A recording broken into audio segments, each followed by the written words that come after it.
मी doctor Keshav काळे, senior cardiologist, medical hospital Navi Mumbai.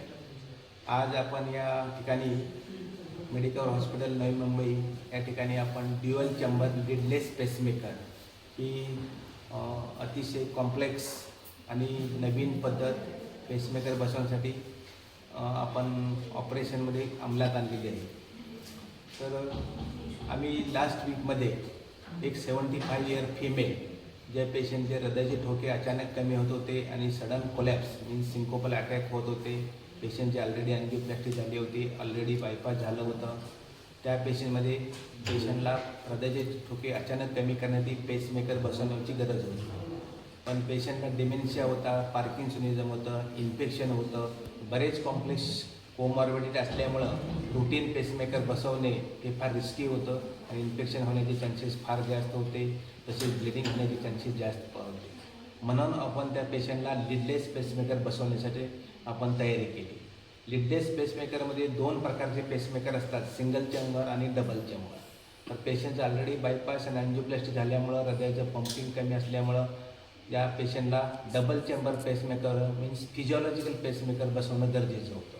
तशी procedure करण्याची आम्ही प्लॅन केली. सिंगल चेंबर पेसमेकर ऑलरेडी आमच्या हॉस्पिटलला ऑलरेडी झाले होते, पण डबल चेंबर पेसमेकर ही नवीन पद्धत होती आणि रिसेंटली आता आपल्या भारतामध्ये ही पद्धत सुरू झाली. तर ती डबल चेंबर लीडलेस पेसमेकर ही सर्जरी आपण मेडिकल हॉस्पिटल नवी मुंबई येथे महाराष्ट्रातली प्रथम केस आणि मेडिकल ग्रुप ऑफ हॉस्पिटलमध्ये प्रथम केस आपण या नवी मुंबई मेडिकल हॉस्पिटलमध्ये केली.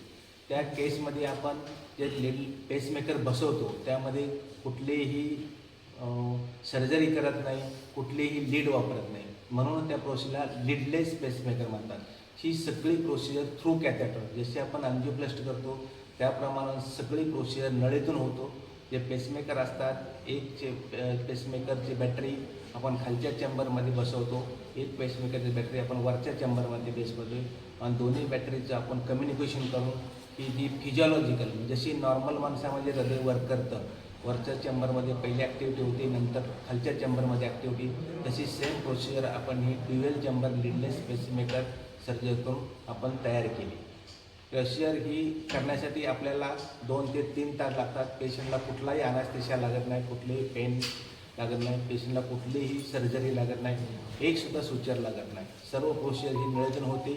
Total duration of the procedure approximately 2 ते 3 तास असतात. ही डे केअर प्रोसिजर असू शकते. एक दिवस पेशंटला आयसीयूमध्ये ठेवण्याची गरज असते, नेक्स्ट डे आपण पेशंट डिस्चार्ज करू शकतो. म्हणजे हॉस्पिटल स्टेसुद्धा 2 ते 3 दिवसाचा असू शकतो. तर ह्या नवीन टेक्निकमुळं आपण पेशंटचे बरेच जी सिच्युएशन असते, कॉम्प्लेक्स प्रोसिजर असतात, त्या पेशंटमध्ये आपण रूटीन प्रोसिजर करू शकत नाही. ह्या प्रोसिजरमुळे त्या रुग्णांना फार दिलासा मिळू शकतो आणि पहिली केस आपण नवी मुंबईच्या मेडिकल हॉस्पिटलमध्ये आपण यशस्वीरित्या पूर्ण केली आणि पेशंट डिस्चार्ज केला. पेशंटचं रुटीन लाईफ आता एकदम व्यवस्थित चालू आहे. पेशंटला कुठलंही चक्कर येत नाही, कुठले येत नाही, ते सगळ्या रुटीन ॲक्टिव्हिटी विदाउट सिम्पटम करत आहे.